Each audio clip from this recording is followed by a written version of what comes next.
네, 욥기 강의 오늘 33번째 시간이고요. 제목은 담보물이라는 제목입니다. 욥기 17장 보도록 하겠습니다. 17장 1절에서 7절까지만 읽도록 하겠습니다. 1절에서 7절까지요. 네, 같이 읽을게요. 나의 기운이 새하였으며 나의 날이 다하였고 무덤이 나를 위하여 준비되었구나. 나를 조롱하는 자들이 나와 함께 있으므로 내 눈이 그들의 충동함을 항상 보는구나. 청하건대 나에게 담보물을 주소서. 나의 손을 잡아 줄 자가 누구리이까. 주께서 그들의 마음을 가리어 깨닫지 못하게 하셨사오니 그들을 높이지 마소서. 보상을 얻으려고 친구를 비난하는 자는 그의 자손들의 눈이 멀게 되리라. 하나님이 나를 백성의 속담거리가 되게 하시니 그들이 내 얼굴에 침을 뱉는구나. 내 눈은 근심 때에 어두워지고 나의 온 지체는 그림자 같구나. 아멘. 오늘 이제 욥기 17장 이제 들어왔어요. 지난주에 이어서 계속 욥이 이야기하는 겁니다. 그러니까 복음이 세상 사람들에게 난해한 게 뭐냐면 복음은 선한 거를 악하다고 말하기도 해요. 선한 거를 악하다고 말하기도 하고 또 악한 것을 선하다고 말하기도 하고 또 선과 악은 같다라고 말하기도 해요. 그러니까 어렵죠. 그러니까 세상의 기준으로 세상의 어떤 철학과 종교로는 도저히 이해할 수 없는 구조가 예수님이 이루신 이 십자가 복음이라는 구조라는 거예요. 즉 욥의 친구들은 전부 다 지금 종교적이며 철학적인 어떤 구조를 가진 시각으로 욥의 삶을 통해서 지금 복음을 배워가고 있는 중이거든요. 그러니까 욥이 당하고 있는 선악 구조를 욥이 당하는 어떤 형벌을 친구들은 전혀 이해하지 못하는 거예요. 그러니까 선악 구조 자체가 잘못되어 있어서 그렇죠.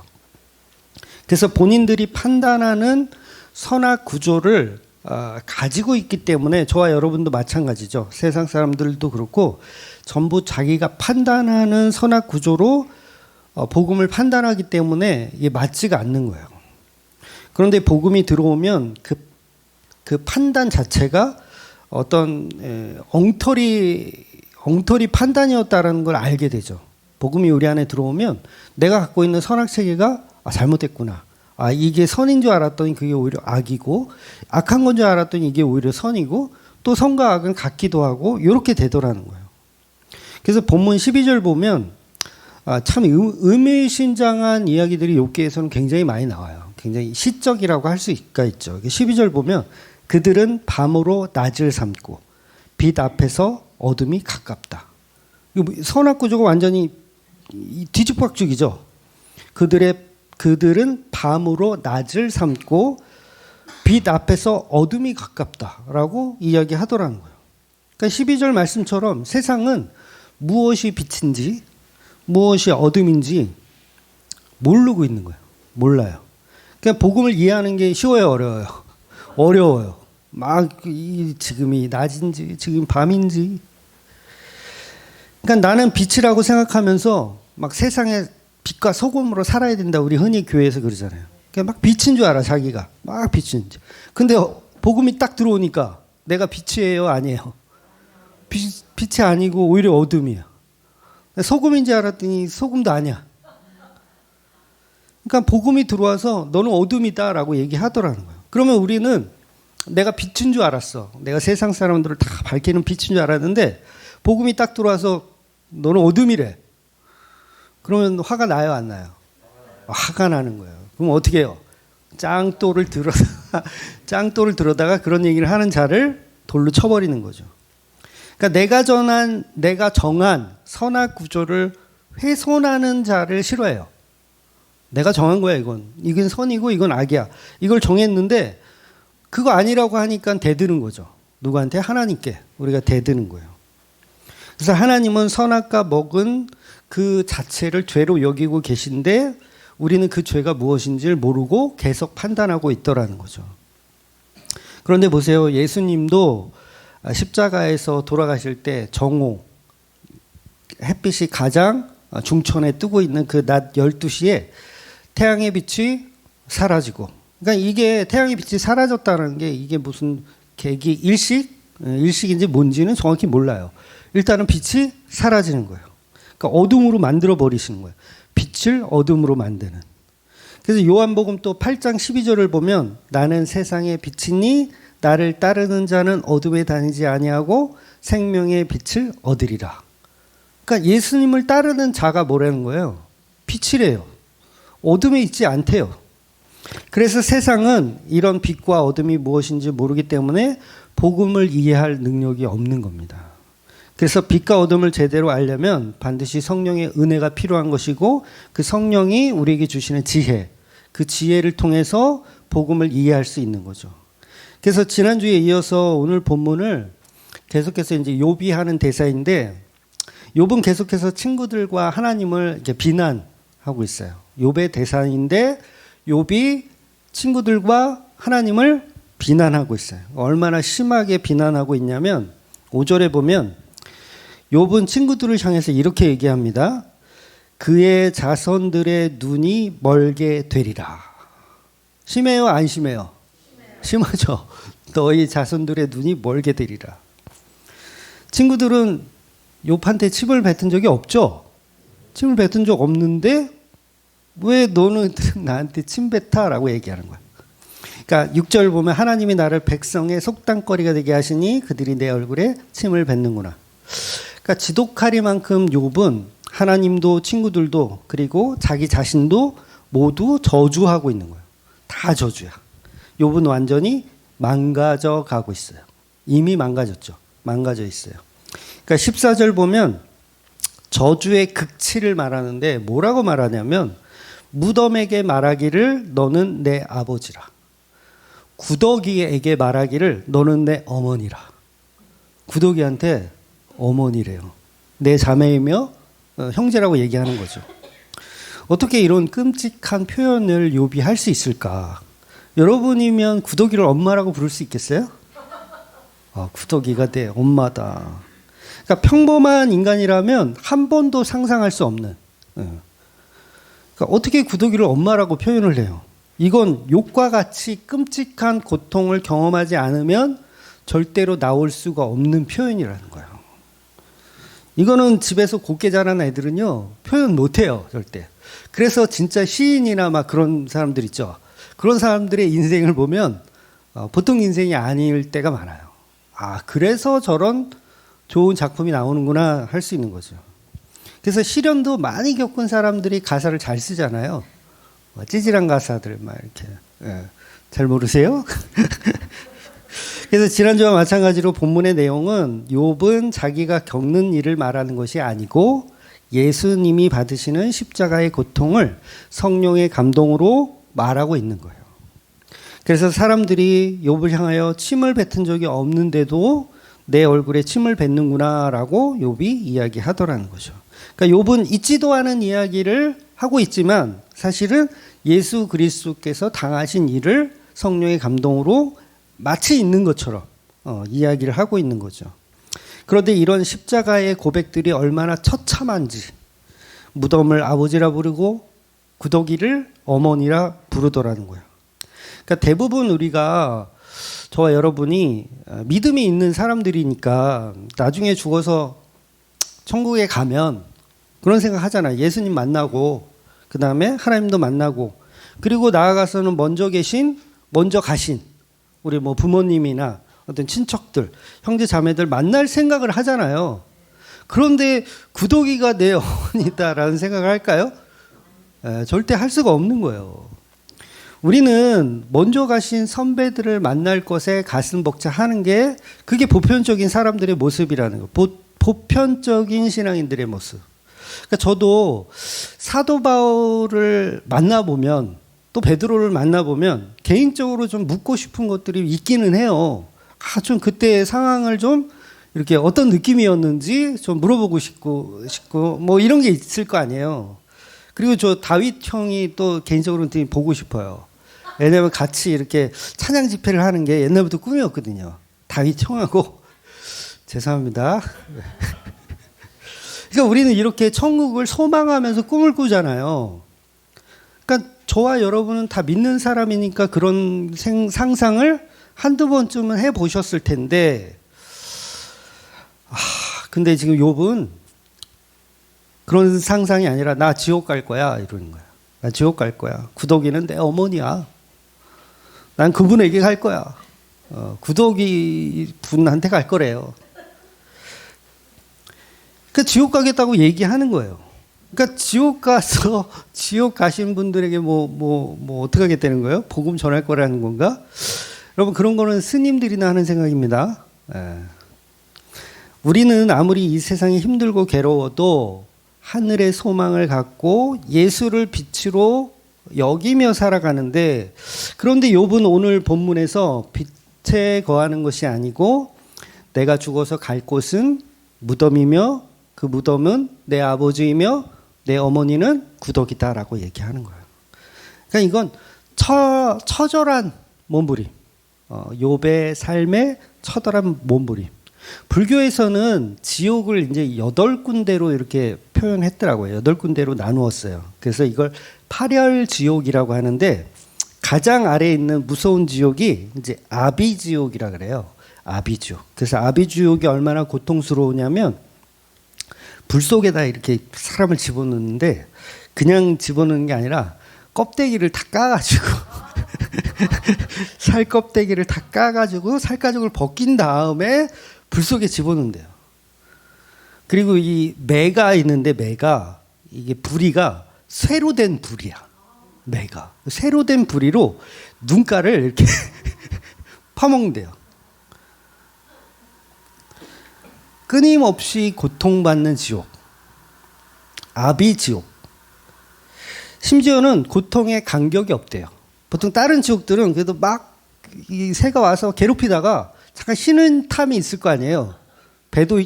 이 매도 힘들겠지. 계속 좋을 수는 없잖아. 그래서 쉬는 타임이 있어야 될 텐데, 이 아비지옥은요, 쉬는 타임이 없어. 계속 고통이야. 그래서 다른 말로 뭐라고 하냐면 무간지옥이라고 얘기해요. 무간지옥. 뭐예요? 간격이 없다. 그러니까 쉼의 간격이 없이 계속 고통스러운 것이 파멸지옥 중에서 가장 아래에 있는 아비지옥, 무간지옥이라고 하는 곳이에요. 그러니까 지금 욥은 천국을 꿈꾸고 있는 것이 아니라 자기에겐 천국이 없어요. 지금 무간지옥을 꿈꾸고 있는 거예요. 구더기를 엄마라고 부르겠다고 하니까 무간지옥을 꿈꾸고 있는 거죠. 그러니까 천국을 전혀 꿈꾸지 못해요. 그 이유가 뭐겠어요? 천국을 왜 꿈꾸지 못해요? 하나님으로부터 나는 이미 버림을 받았다라고 생각하는 거예요. 그러니까 천국을 꿈꿀 수가 있어요, 없어요? 없는 거예요. 나는 이미 버림을 받았기 때문에 천국은 나한테는 없다. 그러면 이제 어디 갈 준비를 해야 돼? 무간지옥 갈 준비를 하는 거예요. 그래서 나는 이렇게 고통스럽다. 그러니까 욥에게 천국은 이미 없는 곳이에요. 오히려 하나님을 피하는 곳이 욥에게는 안전한 곳.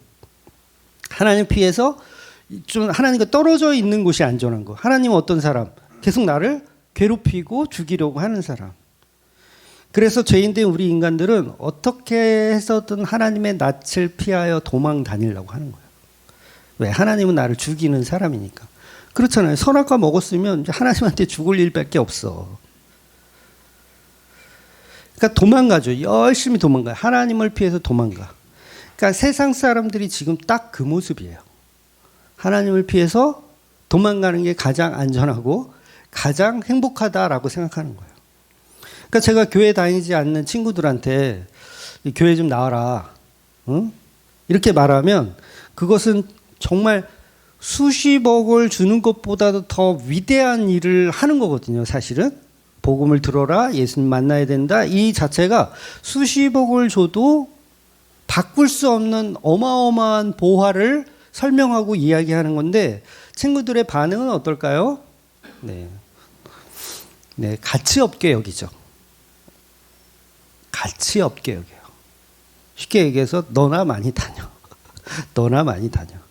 그러니까 노아의 방주 때도 그러잖아요. 노아가 방주를 지을 때도 큰 비가 오는 개념을 그 당시 사람들은 잘 몰랐어요.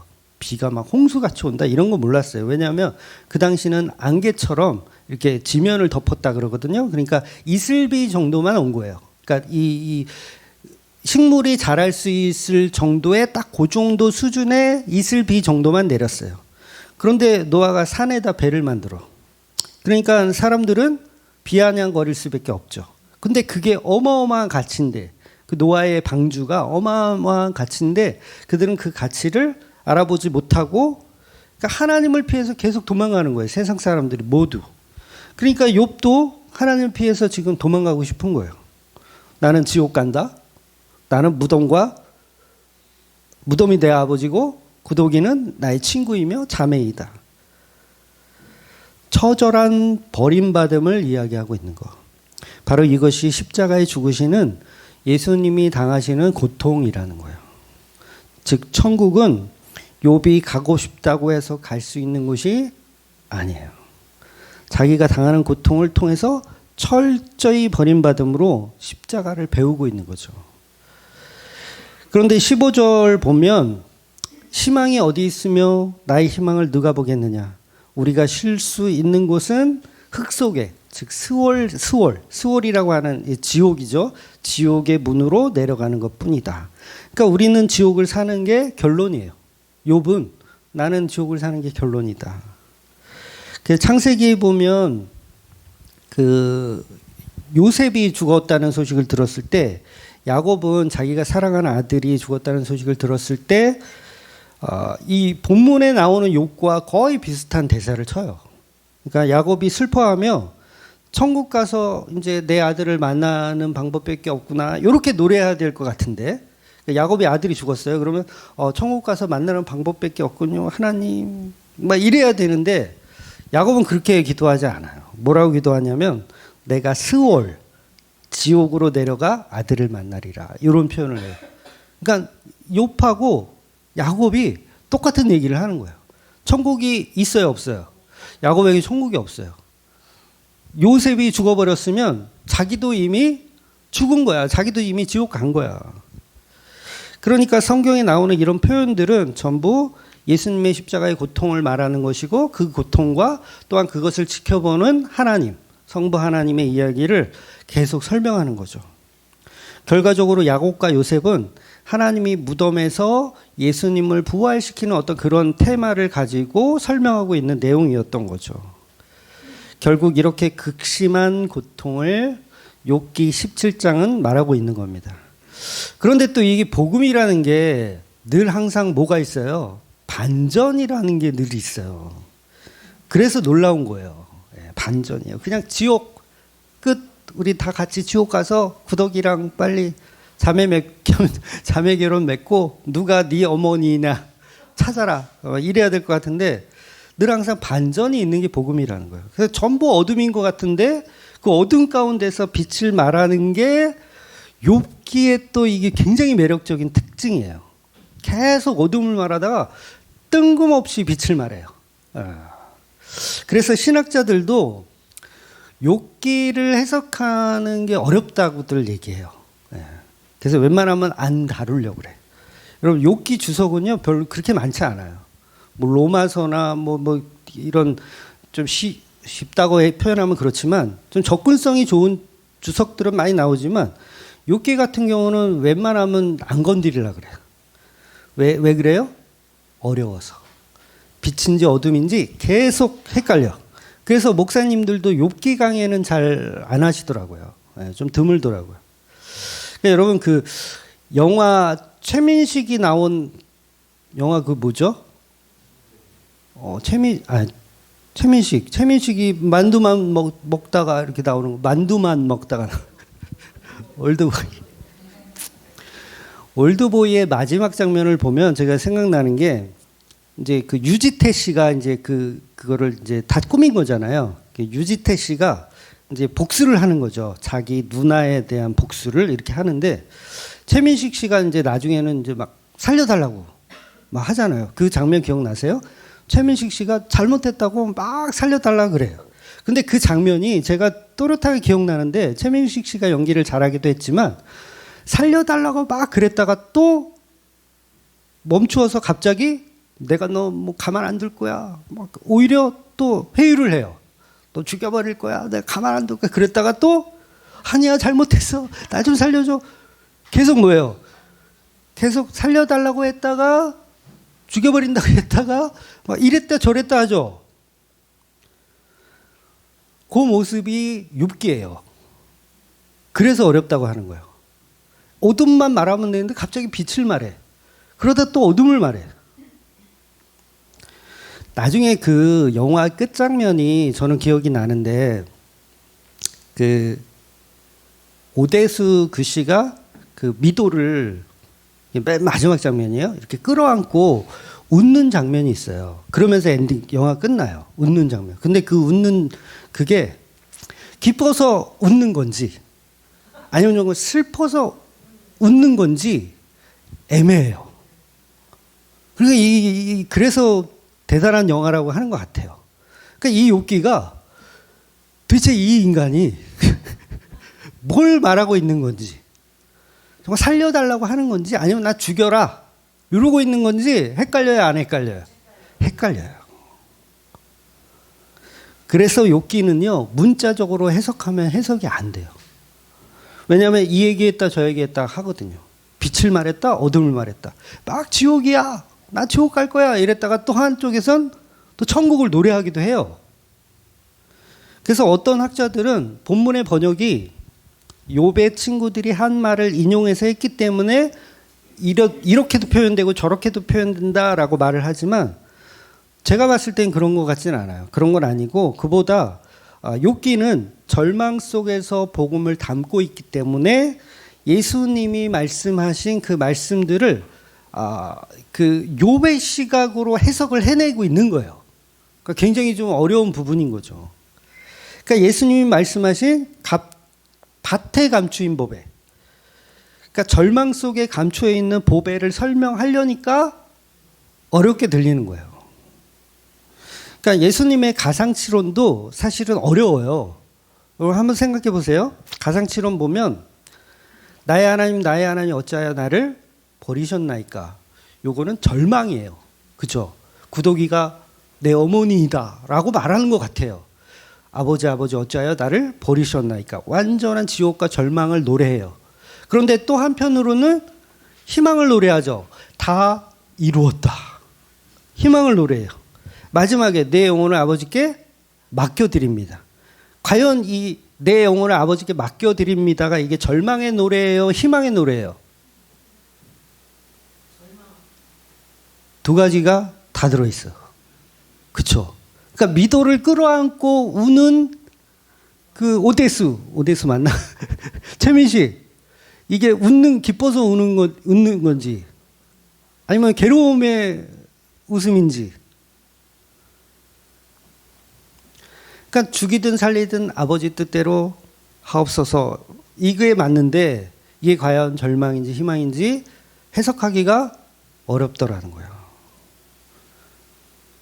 그러니까 성도에게는 사실 내 영혼을 아버지께 맡겨드립니다의 성도의 해석은 뭐냐면 희망으로 봐야 되는 거고 세상 사람들의 시선으로는 뭐예요?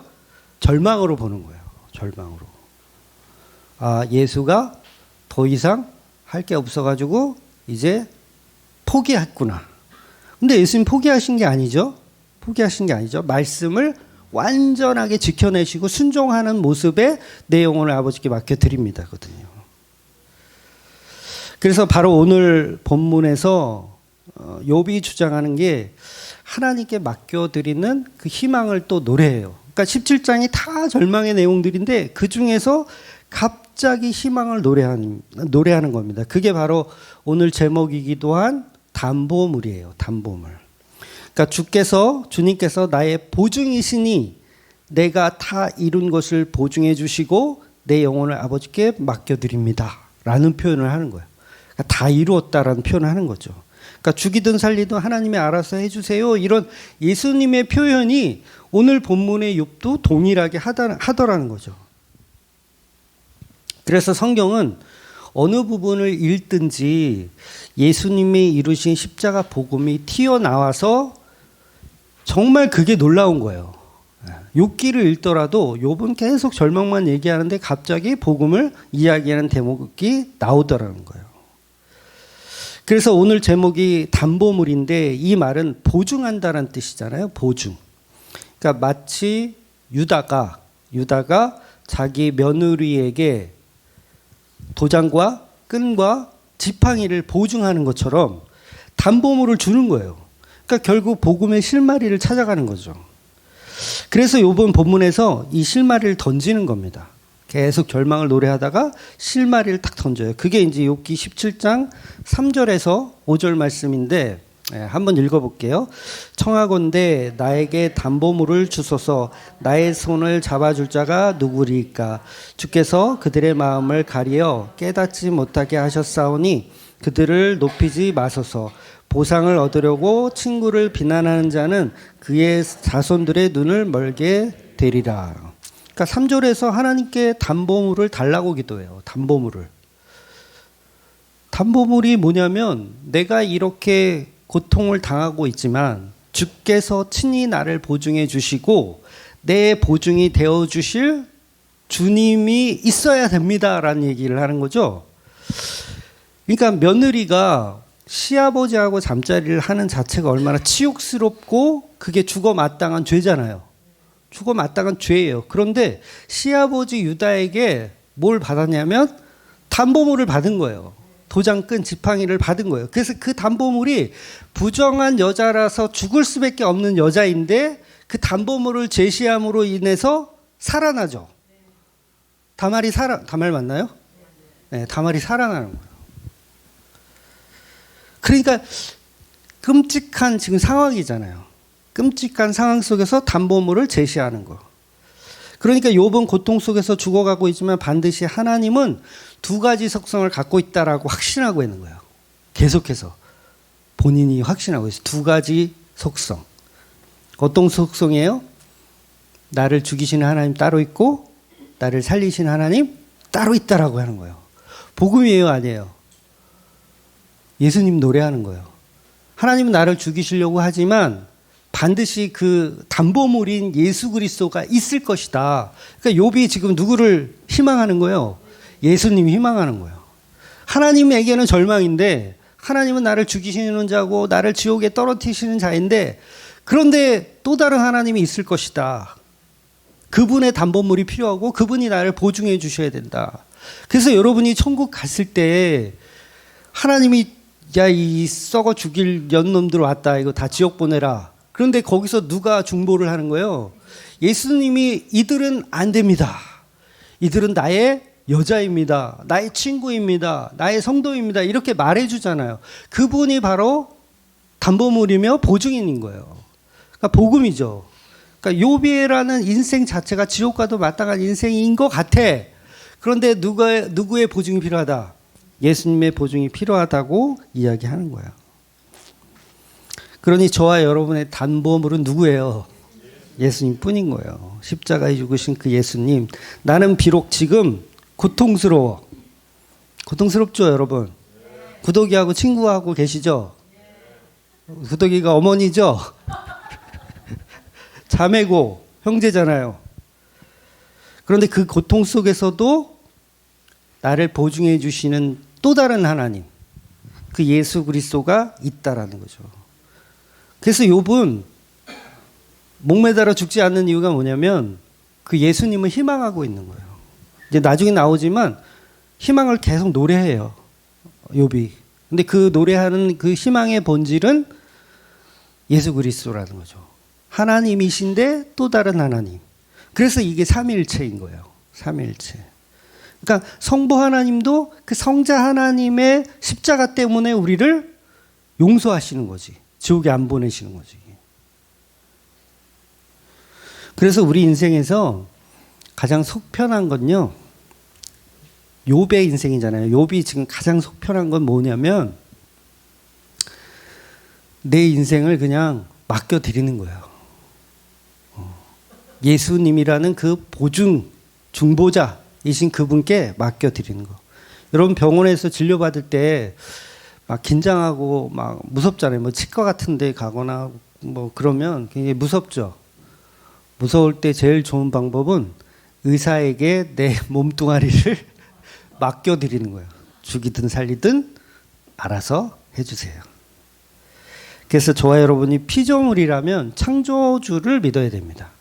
피조물이라면 창조주를 믿어야 되는데 그 창조주는 예수 그리스도, 나의 보증이 되시고 끝내 나를 그 지옥에서 건져내시는 그 예수. 그래서 그분께 내 삶을 다 맡겨드리시는 저와 여러분이 되시기를 주의 이름으로 축원드리겠습니다. 아멘. 기도하겠습니다.